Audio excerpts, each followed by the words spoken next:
pour commencer à assembler les coupes. Donc dans ce cas-ci, je veux environ 10 ou 15 grammes d'amandes concassées comme ça.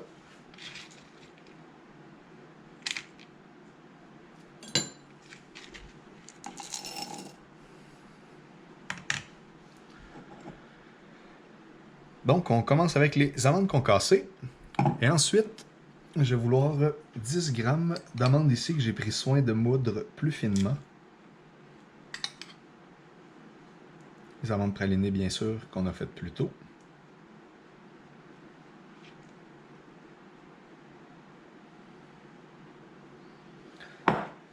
Donc, 10 grammes. Donc là, maintenant, je veux m'assurer que les amandes ici sont bien réparties.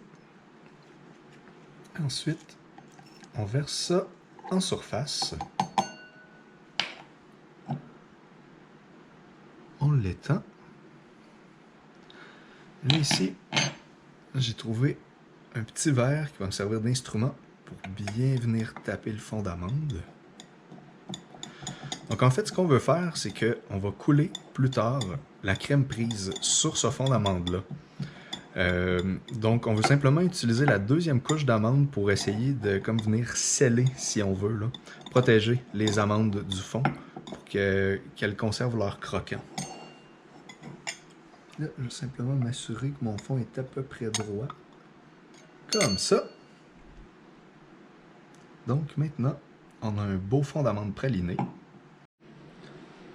Donc maintenant que le fond des coupes a été préparé avec les amandes, on va maintenant procéder à notre crumble concassé, peu importe, de biscotti au thé noir. Donc on peut là, simplement faire une coupe assez grossière comme ça.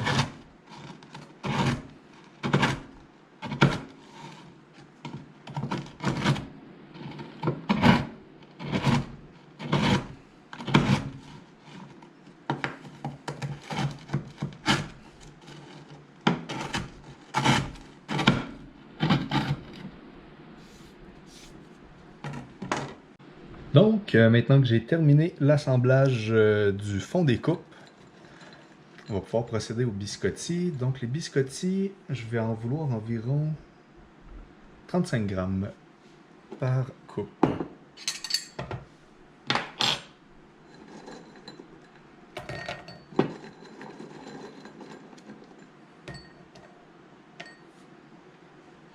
Comme ça. On va essayer de le déposer doucement pour conserver notre plancher d'amande.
C'était donc la deuxième étape de l'assemblage.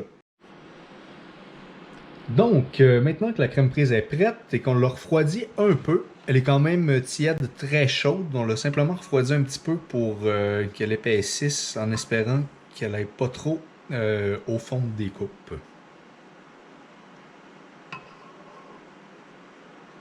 Et maintenant, on coule quelques onces de crème prise.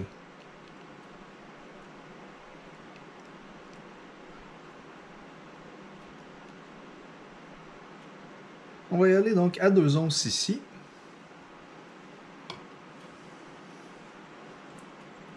On veut submerger une partie des biscottis et en garder une autre partie, idéalement, en surface pour que ceux-là conservent un petit peu leur croquant. Alors que ceux au fond, comme la crème prise est versée chaude, vont ramollir un peu.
Et nous avons donc nos 5 coupes avec la crème prise. Donc maintenant, la prochaine étape, au moment du service, simplement prendre la mousse caramel, en faire une crème fouettée. Si vous avez un siphon, vous pouvez la faire au siphon. Et donc au moment du service, on met la mousse caramel. On peut décider, moi souvent ce que j'aime faire aussi, ensuite je viens saupoudrer un petit peu là, de graines de biscotti là, que j'ai récupérées lors de la coupe. Donc, c'était la 3e étape de l'assemblage.